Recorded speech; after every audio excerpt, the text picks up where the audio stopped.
welcome back to another episode of Unscripted. I am your host, Kalisa, and today I have a guest joining me. I have my good friend, Ashton. Say hello, Ashton. Oh, wait. We're going to have to restart.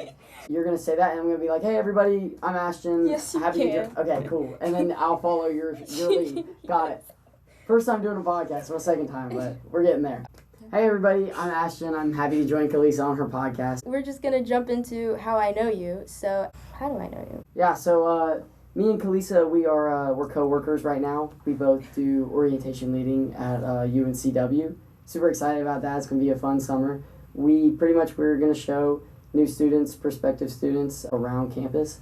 And I'm super excited. Me and Kalisa, we've been working together since, I believe, December now. Mm-hmm. Yeah, so we have weekly meetings together, and we are going to have a great summer, be an orientation leader, show everybody around campus, and pretty much make the experience as fun as we possibly can. Yeah, words cannot describe how excited I am for that. So, we're going to jump right in. The topic of the day today is dance versus sports. We wanted to talk about me being such a big sports fan, and Kalisa is very involved with dance and the arts, so we're going to kind of collab those together today and kind of mix those two and see how they correlate to each other. But before we jump into that, I have a question for you from my previous guest. Okay. It's a little interesting, so brace yourself. I'm ready. So you walk into your kitchen. All right. And there is a big, shiny, sparkly ball sitting in your kitchen. Huge. Okay. You're like, what is this doing here? So you throw it back outside. All right, that's one day. The next day, you come in and you go to your living room, and there is another big, shiny, sparkly red ball.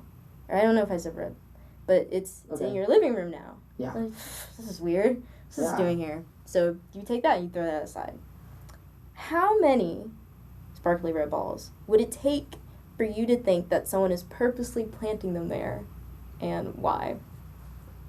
Wow, I feel like the obvious answer for me would be like one or two. The first one. I feel like, I think first time I probably wouldn't be too suspicious that somebody is planting them. I think maybe I would just be very confused as to like why that happened.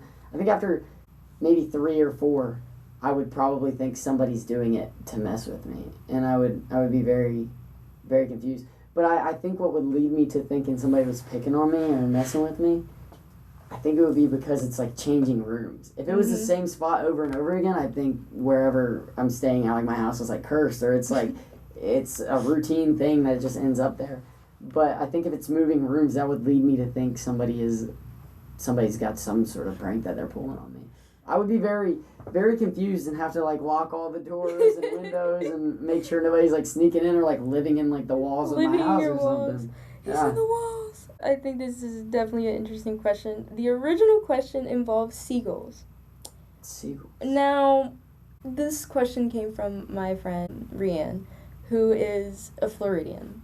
So I'm guessing that this is a normal thing for people down in Florida. I personally cannot relate. Must be. I guess they get a lot of seagulls in their house. I guess so. I think 3 or 4 is a good answer. I think she had said it would take like 7 or 10 for her to be late. I feel like that's a lot. That's a lot. I feel like you got a lot of patience just waiting around 7 to 10 times somebody puts a big shiny red ball in your room or your house. Or a seagull. Or a seagull, yeah. You're right, because it was a seagull originally. And then her second one was, if you could personify love, what kind of characteristics would you give them? So what would love look like, smell like, do, say? Wow, it's a loaded question. Yeah. I would say love personified. Probably somebody, for me, I would say somebody that's going out of their way for other people a lot. I think love personified would be somebody that is constantly caring for others, whether it has their needs coming first and they have to take a back seat for their own needs.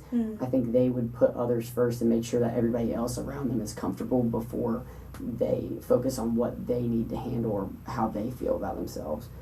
I think love is like very unselfish as a person. I think for a smell, wow, that I feel like this kind of takes back to like memories of like growing up or whatever. Yeah.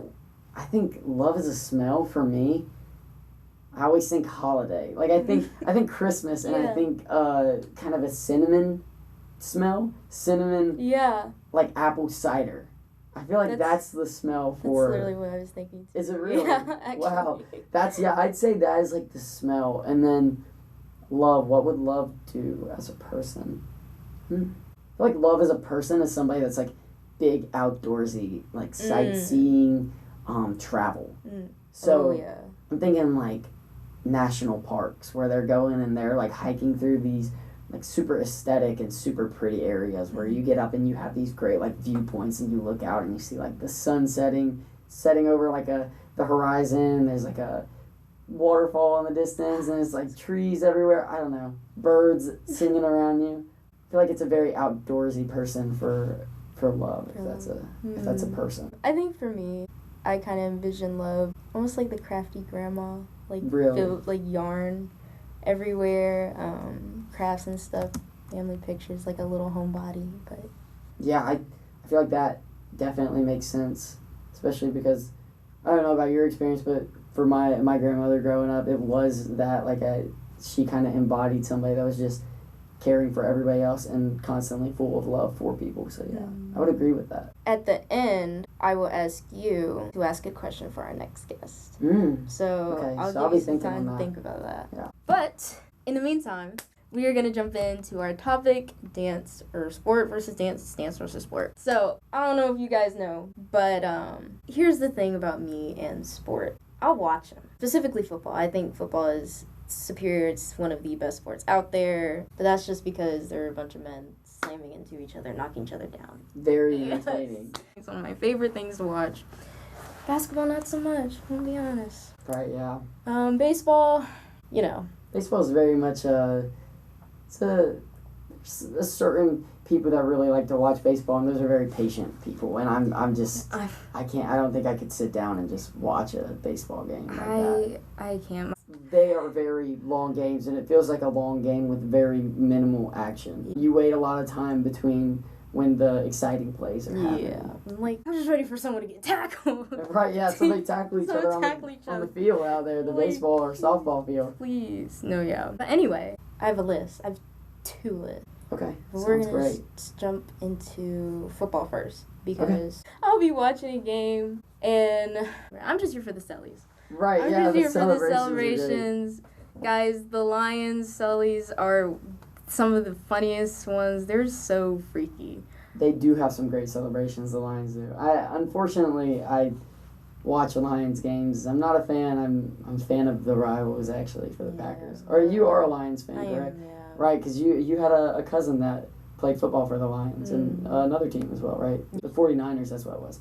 That is very cool. Yeah, but the Lions they're an entertaining team to watch, for sure. Oh, what team did you say you were again? The Green Bay Packers. Yeah, I know. Get that reaction from a lot of people, especially the Lions, Bears, and Vikings fans of the world, so.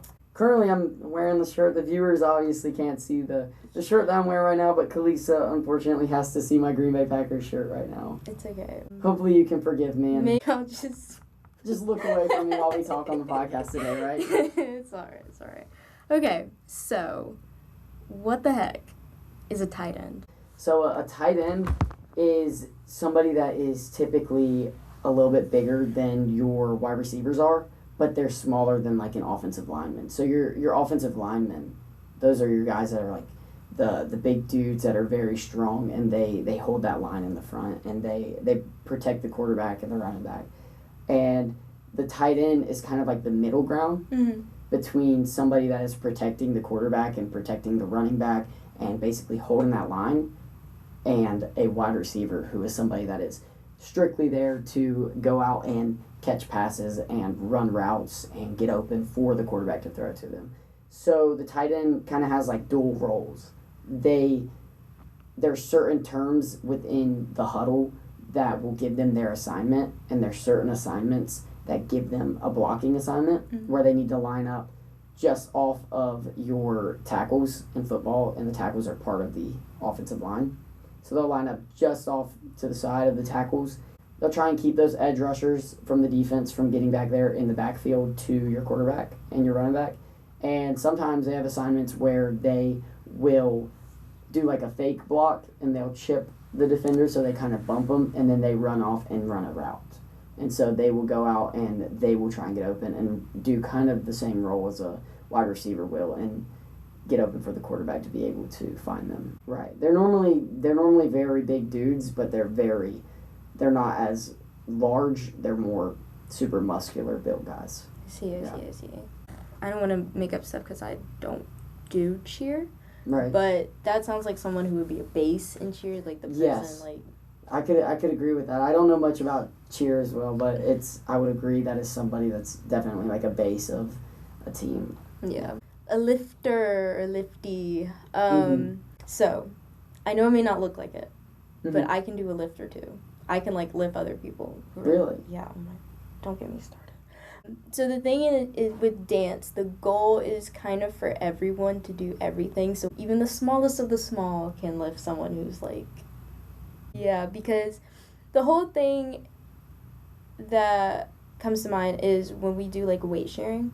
And it's about finding, like, a balance between your body weight and the other person to a point where, like I said, balance, like a pendulum almost. Mm-hmm. So, like, if I'm lifting someone, I want to have them as close to my body as possible. In that way, I can, like, equal out the balance so none of us fall over. Guys, I need football season to come back. I can agree with that statement. I'm definitely excited. I'm ready for football season to come back as well. Life is not the same when there's not football on Sunday nights. Right. So Football season is like the peak. Even though there's school and you have like homework and stuff, it's like the weather feels so good. There's always a game on a Sunday night, Thursday night, Monday night. Good. Always excited. I cannot tell you how many times that I've had like assignments due on Sunday, totally miss them because I was watching football. It's so bad. All right, I feel like that's a common thing, like for people that are big football fans. I see these videos, people joking about having so many missing assignments, but they can't do them because they're too locked in on the football game that's going on Sunday nights. Yeah. Oh, okay. What is a false start?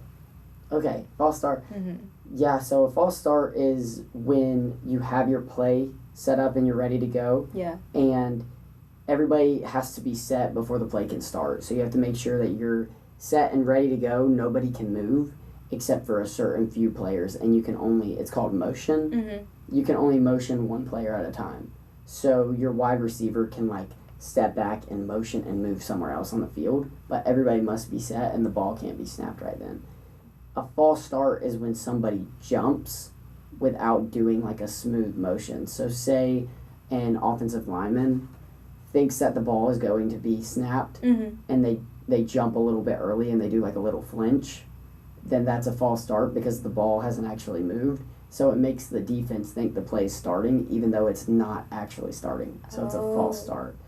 And that could be called on a wide receiver, tight end, offensive lineman, running back. It can be called on any position on the offense other than a quarterback, of course, because they are allowed to move freely because they are directing the play on the field. Well, that explains a lot. Yeah, there are definitely false starts in dance. So, let's say you have a song, and the dancer is supposed to start right on, like, the first beat of the song. Mm-hmm. And let's say they go before.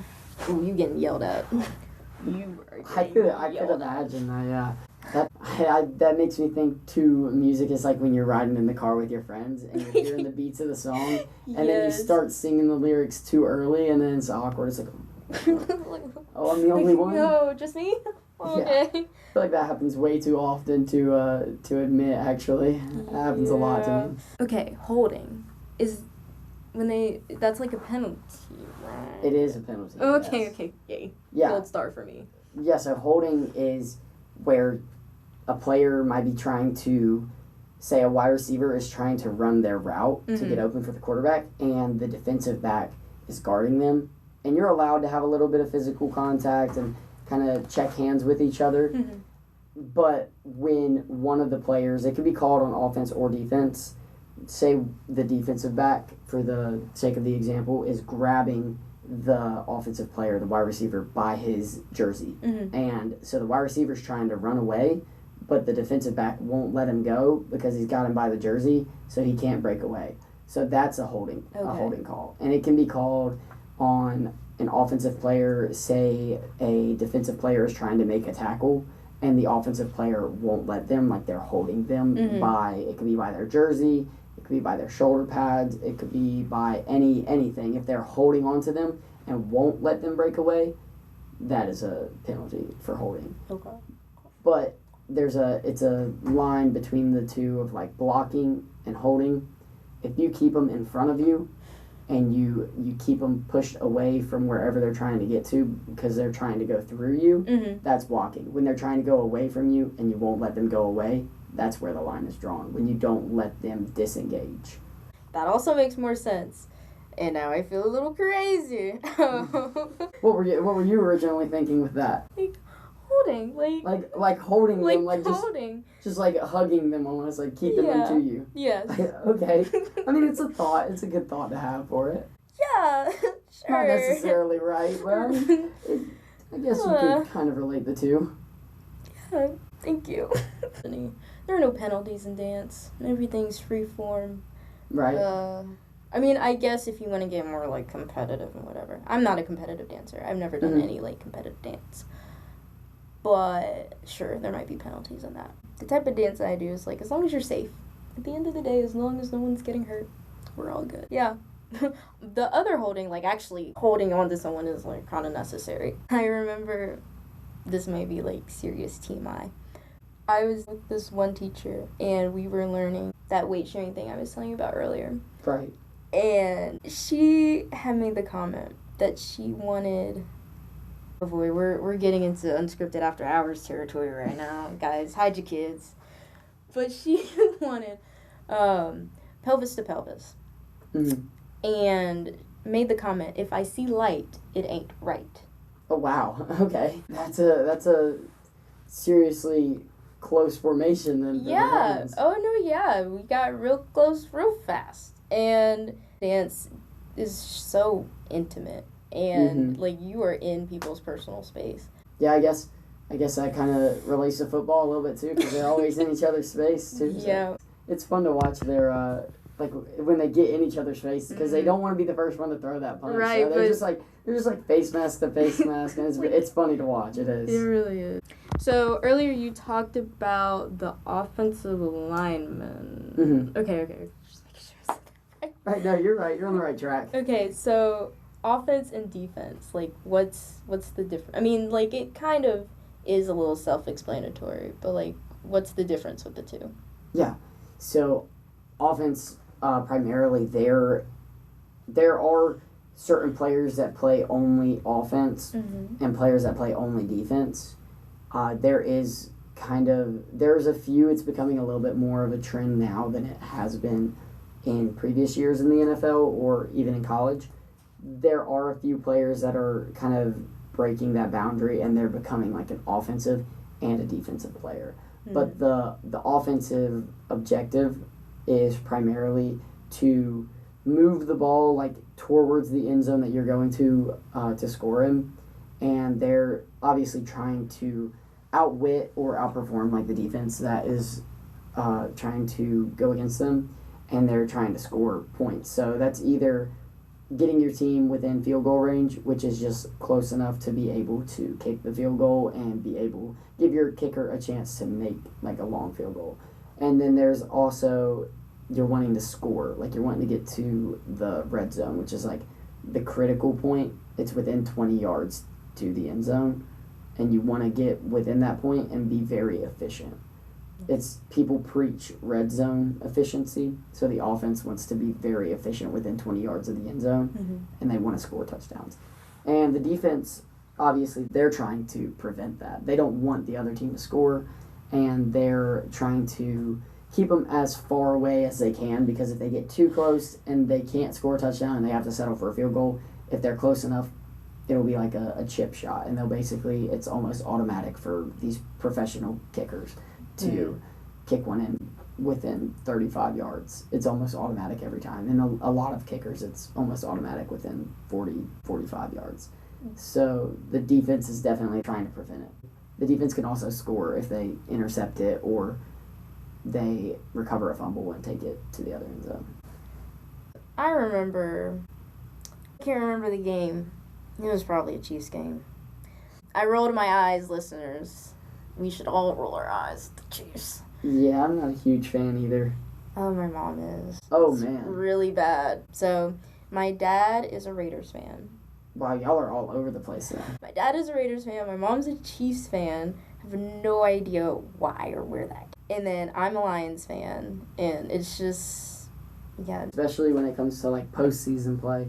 Especially because the Raiders haven't exactly been the most productive team in recent history. Yeah, say that again for the people in the back who right, still... yeah. Sorry if you're listening to the podcast and you are a Raiders fan, or if it's Khalees's dad listening. I apologize, but the Raiders aren't the greatest. They're looking up though. Got a good draft pick, obviously, the number 1 pick, so that's exciting. You did mention the red zone. Wait, I have red zone and end zone. What the heck? Are those 2 different things? Or They are 2 different things. Oh Lord. I think red zone. I was doing a little bit of research on my own for how these things might correlate to how these sports terms might correlate to dance. Mm-hmm. And I was looking at red zone, and red zone, it kind of said it might correlate a little bit in a way of like the peak or like the climax of the performance that you have, because the red zone is that final 20 yards till you're at the end zone. Mm-hmm. So the end zone is where you're scoring. If you get to that boundary, that's where you score your points. Right. And the red zone is like, that's where the climax of like your drive, like your drive down the field is, and that's where you need your best performance because all eyes are on you.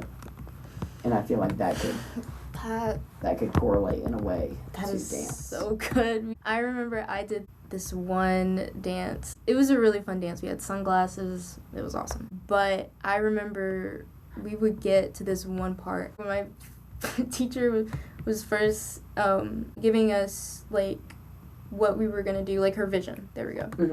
Mm-hmm. She's like, and then you and me, Khaleesa, we're gonna do this like thing where you're holding on to me and I'm holding on to you, and we're gonna do like this. And she literally did like this weird hand motion. I was like, what the heck are you talking about, lady? Right. And it was insane, and it required a lot of like quad strength, and by then we were like halfway through the piece, and our concerts are usually about 10 minutes Okay. of constant I couldn't constant imagine. dancing. There's some serious stamina required for doing dance.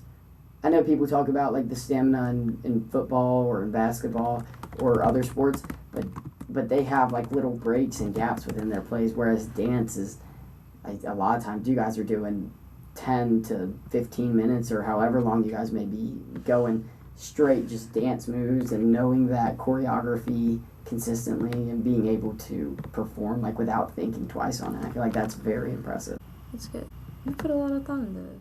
Right, yeah, I've thought on this some. I've made sure I wanted to come in here not totally ignorant about dance world and know a little bit of how things might correlate. So. I think I found it. See, this is really interesting though, because the fact that you guys all have different roles to play and being able to know what to do.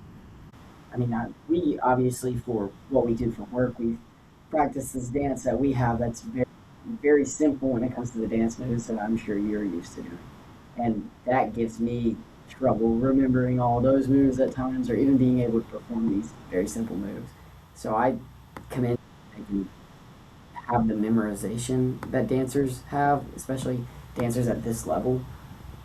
It's very impressive to be able to do this and like perform this for people, especially I'm sure you have tons of eyes on you right now that we don't see on the video that we're watching. Yeah, you can't see them, from the stage, which is going to be so different how we're going to do that. Oh, right, yeah. But usually you can't really see the other people. It depends on what performance space you're in. But a lot of the time, the lights are just so bright that that's all you really see. And so it kind of allows you to disconnect. And it's just, I'm just with my friends on the stage. No, this is good, though. I could... You're sitting here cringing at your own dancing in the video of you and your team, but I think this is impressive. Because I know I could never pull off any of this stuff. Not at all. There's no way. Wow. Okay. That is an interesting move. But she did. And I mean, you guys did it well, though. yeah, after I had to train, and this was like my first instance of training outside of just class. I had to do squats and stuff. I don't like training outside of dance, but it's necessary. Training anything outside of what you do is very important, very necessary. And understanding the why you train certain things. For example, I want to get my splits. And in order to train your splits, you have to train the front and back of your thigh, which is your quad, I think, and your hamstrings on the back. And then also your hip flexors, you have to train those as well. And knowing what exercises you need to do to successfully train those muscles, not just in length and flexibility, but also in strength. You don't want to just focus on one aspect. And it's a lot to take in. And it's important that you are aware of all of the things that go into your craft.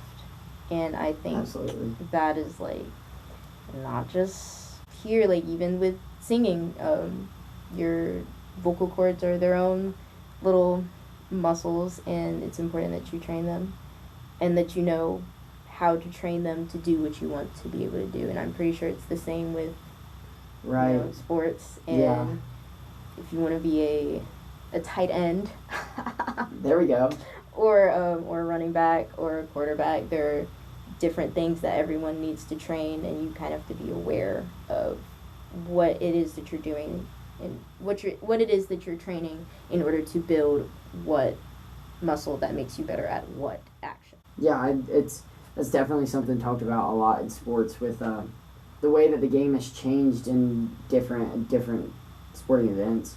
They've started using more turf and using these fake materials for these like athletic fields, especially for football. And people talk a lot about like the injuries, because when you get like these ACL tears, it's because there's an imbalance in the muscle between like your quad and your hamstring. So once you have that imbalance and you're playing on a field that doesn't necessarily support the quick change of direction or the quick motions you're doing, if you're not training properly and you don't have these proper athletic trainers and people that are assessing the situation fairly, then that's when you have these like detrimental injuries where an athlete tears an ACL, ruptures an Achilles, just things that strength and conditioning coaches are supposed to be very, very on top of and keep an eye out for these signs that could lead to serious injury. Yeah. Those sports compared to dance, getting an injury is like so totally different. I had a ballet teacher who used to say that he was performing this one ballet, and he would tell us that he broke his toe before having to go on stage, danced on a broken toe.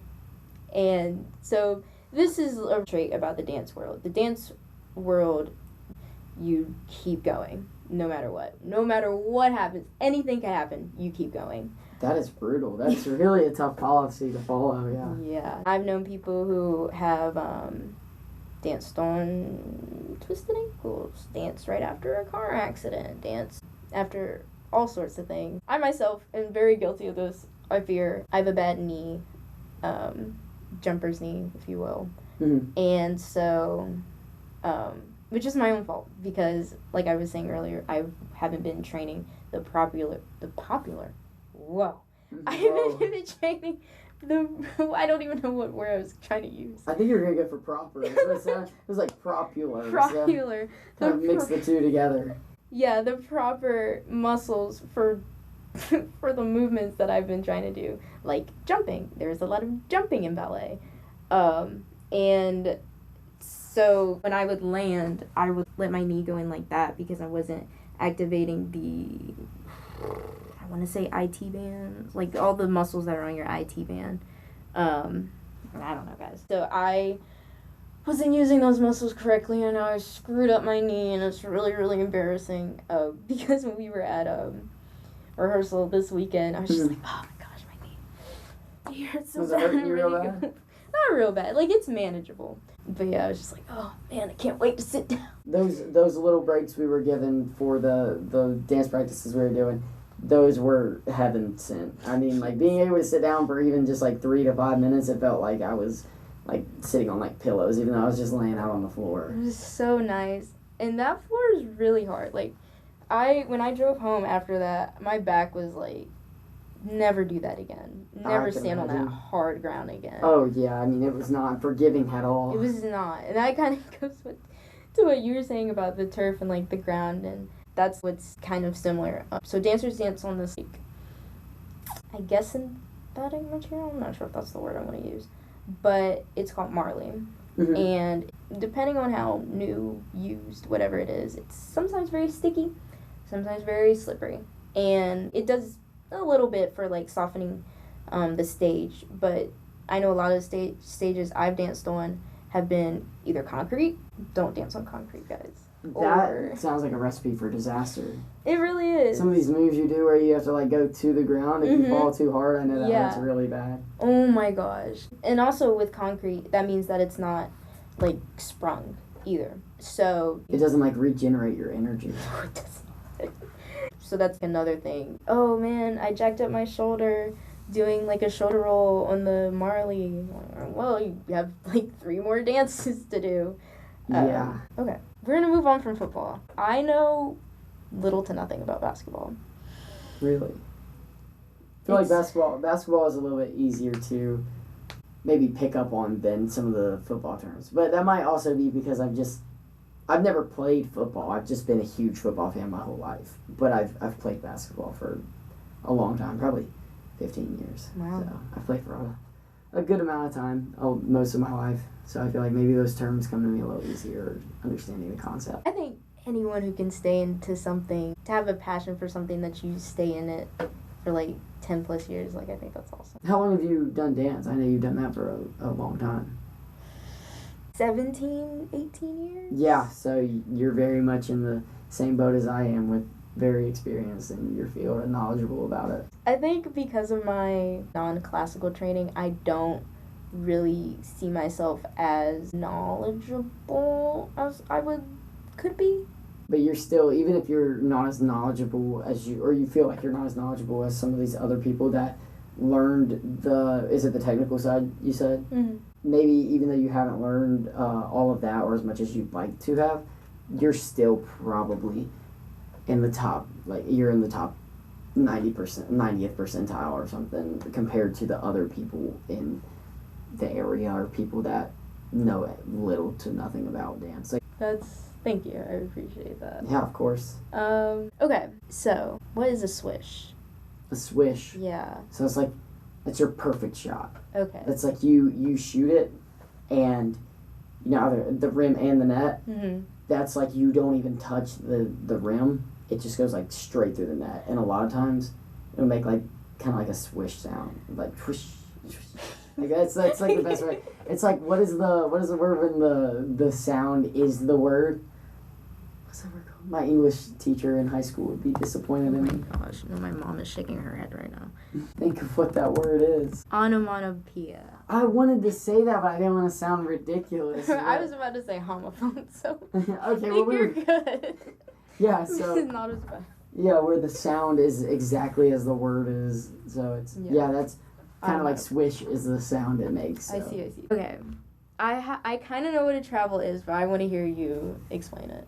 Yeah, so a travel is, I mean, it's been heavily debated what is a travel now and what isn't a travel, because the game is advanced and there's new rulings on things. Like I won't get into all the like technicalities, but there's like a new ruling called like a gather step, and there's Euro steps and gyro steps. I mean, it's like weird stuff. But a travel by rule is when you are moving with the ball, you're dribbling, right? Mm-hmm. And you pick it up and you take 3 steps, and that 3rd step is a travel. So you have 2 steps to like finish your motion and then get rid of the ball, either pass it or shoot it. Mm-hmm.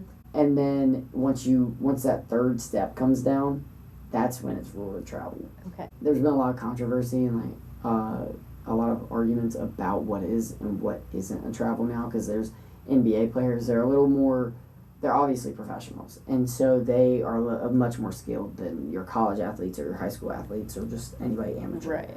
And they have like kind of like funky moves, like because they work on all these moves all the time, and they'll do these weird things where it looks like they're doing like 3 steps, then they do some odd shot. People that don't know the NBA rule book, they're gonna be like, that's a travel, but the pros and the refs are like, not by rule. Like they have different standards for each level of basketball, but general rule of thumb is 3 steps after picking the ball up is a travel.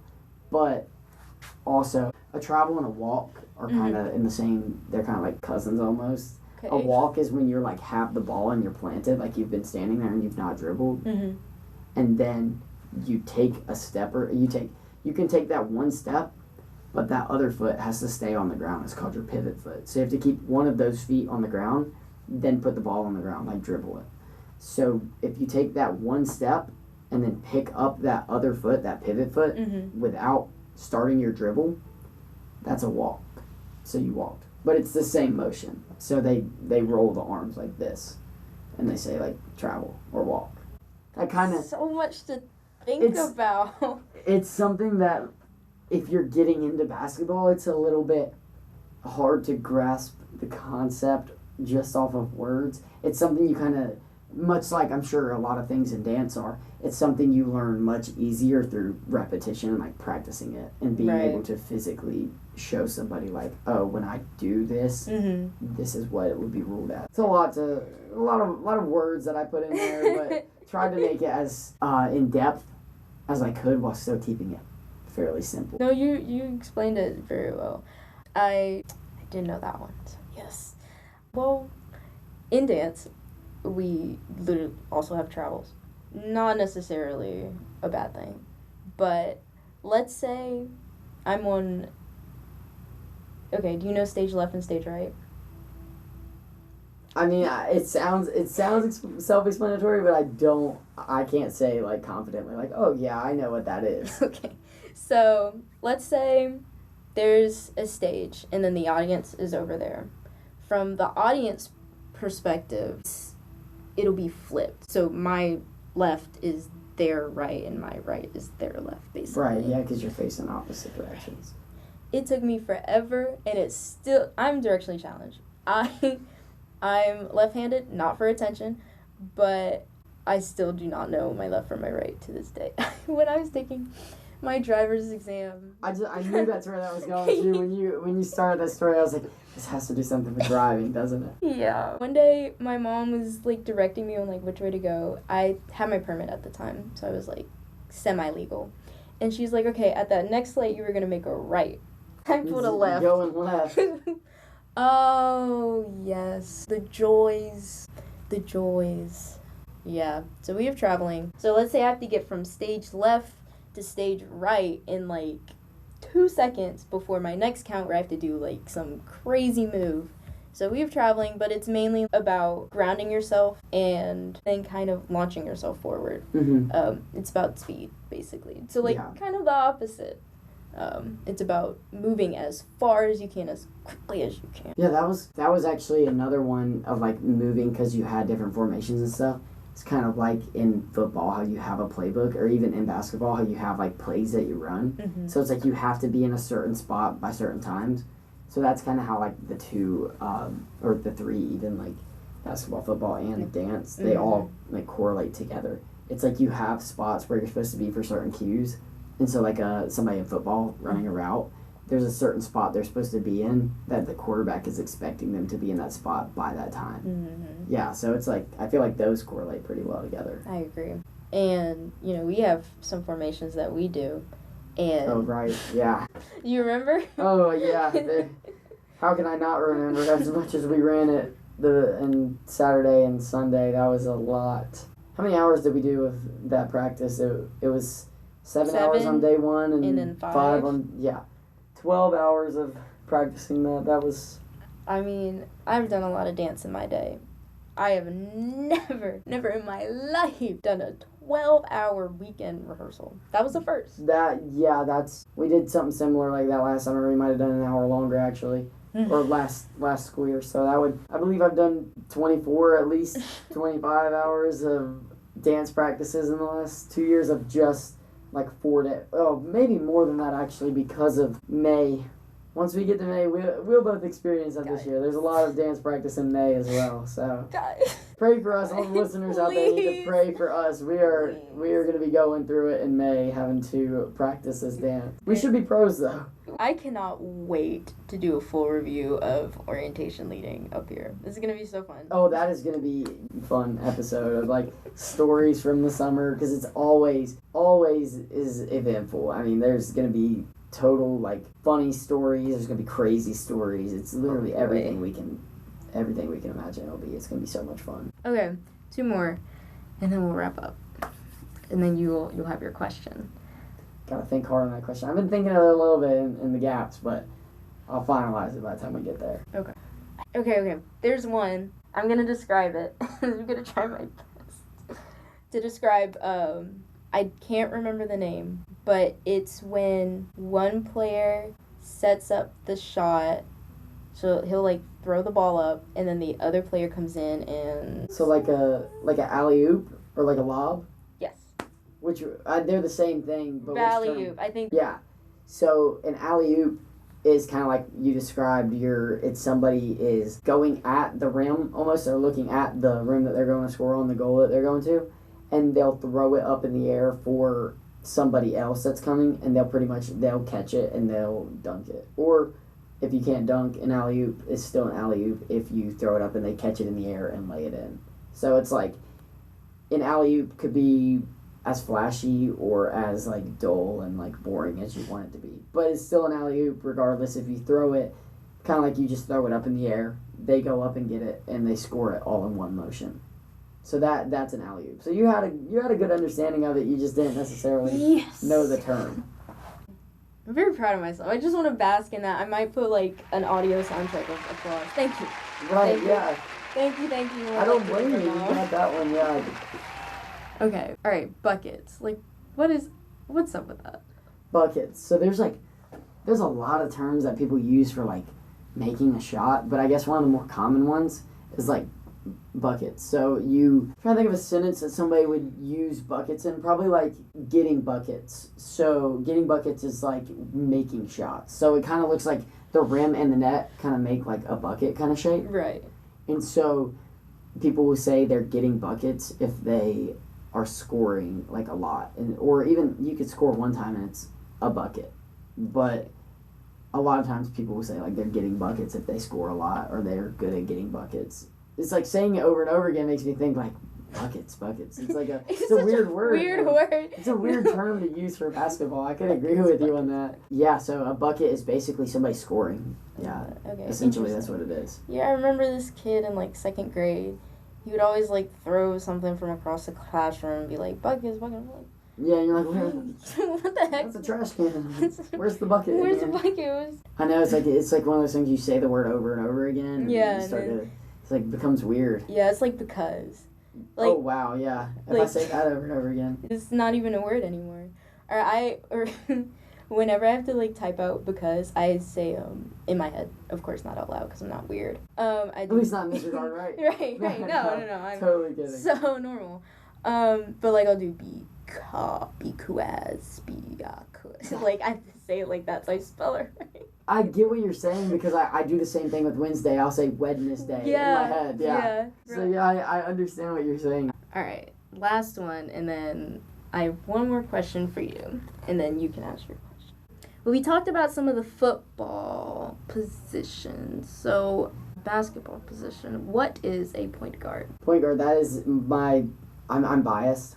Oh. Because I played point guard my whole life because I am like smaller than most. So I'm biased, and I would say point guard is like the best position. It's like my favorite, mostly because it's the only one that I could necessarily play. For the viewers, they don't see my stature right now, but I'm only 5'7", so very, very short. You guys know he's lying. He's 7 feet tall. Don't tell them. I've actually had a few NBA teams call me recently. They're asking me to come try out. So a point guard is somebody that basically, almost like the quarterback of basketball. They're like the floor general is what they're called. Floor Sometimes. general. Yeah. Interesting. So people will often call a point guard a floor general, and they are somebody that is more skilled at handling the ball. Mm-hmm. And so they're like your people that you trust to, in like dire moments, like you need the ball, you need to make sure you don't turn it over. You trust them to handle it and like make the right pass. They dribble well, like they have good handles. Mm-hmm. And a point guard is somebody that is most of the time not going to be like your best scorer, but they can score at a decent rate. They're not going to be out there just like averaging the most points on the team consistently, but they are able to create plays for others a lot of the time. So they're a lot of times they're called playmakers. They're just like they're more of a playmaker. They are a floor general. They kind of guide everything. So a lot of times they'll bring the ball up the court, like when you pass it in. They'll bring it up the court and they kind of start the plays. Okay. So when you run your rehearsed plays with your teammates, Mm-hmm. a point guard oftentimes is going to be the one that is starting that off, and they're going to get the motion going. Okay. Yeah. Point guard, floor general. What was the third one? Playmaker. A lot of times they're playmakers, yeah. Okay. And so they are not awful. That was the wrong one. They are often like the shortest of the 5 players on the court. Okay. Point guards are generally somebody that's shorter. They're anywhere, like in the pros, you see them anywhere from like, it's very rare you see a short point guard now, but the shortest one I believe in the league right now is 5'11", and then you see some point guards that are like all the way up to 6'6", 6'7", so. Just sounds like a bunch of tall numbers to me, guys. I'm standing at straight 5 feet. Do not talk to me. Right. The two of us, we barely combined for some of these guys' height, it seems like. Right. Okay. I do have one more, because this is like a low-key real question. Okay, the free throw situation, like, what is that? Like how they're lined up? Right. Like, why are there some over there, and then the one guy that tries to shoot the ball? Yeah, so for free throws, there's something called like the lane, the paint, and then the free throw line. So it makes like the rectangle right there facing the basket. Right. And there's hash marks on the side. And so those are like the little stripes, just tiny. They're like probably maybe a foot long that come off of the lane, like the line that creates the paint. And so those are like your boxes that all of the players will line up in. Okay. And so the team that is shooting the free throw, since they're shooting it, they are at a disadvantage at getting the rebound if they're supposed to if they miss the free throw, because it is a free throw. So they're giving the player on the line the advantage because they're shooting. Right. So they're expected to make it. So they have less people to rebound if they were to miss. So the defending team, the team that's not shooting, they get 4 guys. So how they do it is closest to the basket on both sides is somebody from the defending team. Okay. They're not shooting the free throws. And then there is right beside them, further away from the basket, the next step over from the basket, is the 2 players from the team that is shooting the free throws. And then there's one more set of the hashes, and there is 2 more players from the defending team. So a lot of the time, you'll have 4 players going for the rebound from the defending team, and 2 players going for the rebound from the team that's shooting the free throws. Okay. So it's to give an advantage to the team that's defending and getting that they're defending that rim, because since they gave up the free throws, they have the advantage to get the rebound if the person shooting the free throws can't make them. So that's why they do that. They give the defending team a little bit of an advantage, a couple more people to rebound the ball if they were to miss. Okay. Yeah, it's definitely an odd formation when you first see it, and sometimes they throw in like variations. Like sometimes one player will just decide they don't want to go rebound because they have like an advantage already, because they have 4 versus 2. So sometimes teams will send 3 versus 2. And take one of because you can leave the boxes empty if you want to. You don't have to fill the boxes. Okay. And so sometimes teams will pull a guy. That way they have 2 guys back on defense or back on offense. So if they get the rebound, they can like get it out fast. Okay. And then try and score. It's definitely that's one of those things it's a little easier to like see it happen. Right. And explain it as you see it. Guys, am I gonna have to watch basketball now? you might have to now. All these new terms. All these new terms. I have you, to be able to apply them somehow. Right, which you've known a good bit more than you initially gave yourself credit for. So that's a pat on the back to you for that. Yeah. All right, last question for you, and you can do one or the other. Oh, but first, football or basketball? Ooh, that's for the question. For the question. We'll go football. Okay. So, describe your dating/love life, school, or work life in football terms. That's fun. I like that question. I don't know where you got that one, but that is it's a clever question to ask. I like that one. Let's go, for the sake of entertainment for the viewer or for the listeners, I'll do the dating life one. I think that could be fun. So, my dating life in football terms. Yep. Okay, so a little context. I haven't actually put like a label like date somebody in a long time. So we'll make it in football terms and we'll see. It will say. So in early high school, I like got my first like real girlfriend. I was like 9th grade, and it's like I got the ball, I got the football, and I was on offense. So now it's let's backtrack. Okay, backtrack. I'm in middle school. And I'm in like 8th grade, and I didn't have eyes for anybody. Like I didn't really care. And let's say I'm sitting on the sideline, and I'm the bench warmer. I'm just sitting there, hanging out, waiting for coach to call me up and be like, "Hey, we need you." And so then randomly one day, I get subbed into the game, and coach is like, "Okay, here's some plays for you. You don't know what the plays are, but figure it out." So I'm like, okay, I guess I'll figure it out. So I get thrown in the game, and I got this. There's this girl that wants to like talk to me or date me, and I don't know what I'm doing. I've never had like a legit girlfriend. So like it's like this typical like first relationship. You're like cringy or whatever, and so my plays aren't very successful. They're not going very good, but it's like it's bad plays, but I'm getting good results because I'm for some reason I'm being lucky. Okay. And so I start getting a few like first downs. We'll say that I start getting first downs where I'm like advancing the ball, like, and this girl, she likes me, so we start dating after a long time. We'll say that we went to like halftime because we talked for probably like a year and a month before I asked her to be my girlfriend. It's a long time. And this is in 9th grade when I finally asked her. So we went into halftime. We come back from halftime. Okay, we're back from halftime. Moving the ball forward more. We're still getting first downs.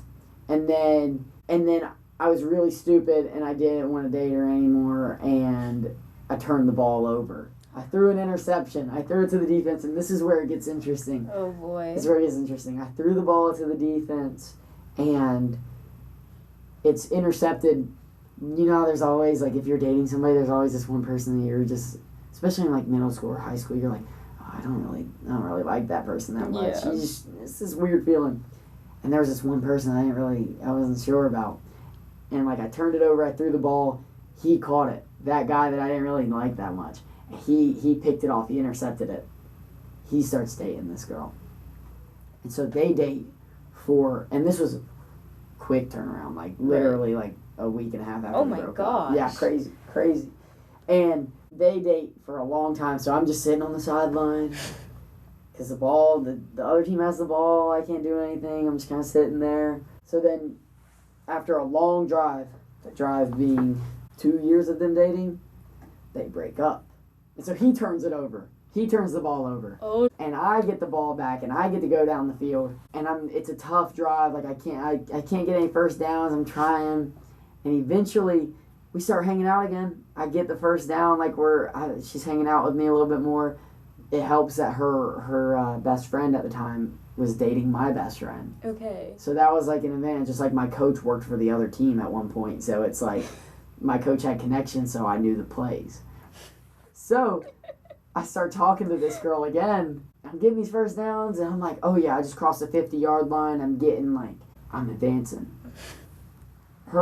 Me and her brothers start becoming good friends again. And next thing you know, I didn't even turn the ball over. I guess the game just ended. And the game ends, and we quit talking. And the next thing you know, the next game starts, and this guy's back, and he's got the ball again. And this is where it gets even crazier. He's got the ball again, and he goes down and scores a touchdown, and they're married now. Whoa, Yeah, whoa, they're whoa, married whoa. now. They're married now. And so she is only a year older than me, so she got married when she was 20 years old, and he is 21. And they are married. Oh. That is so for the viewers, that is your crazy football described relationship drama that I had in high school. That's insane. I feel like that's a crazy turnaround, don't you think? Yeah, I definitely. Wow, man, everybody's getting married. I know, it's crazy. Like I'm 20 years old, but I don't feel like I'm getting married within the next 5. Who knows? Maybe 10. I hope I'm married by 30, but we'll see. We'll see. We'll see. No, same. As soon as I turned 21, I was like, It's like looking around and everybody's getting married young, right. and Yeah. I'm turning the ball over. So yeah. Man, wow, that was a interesting game.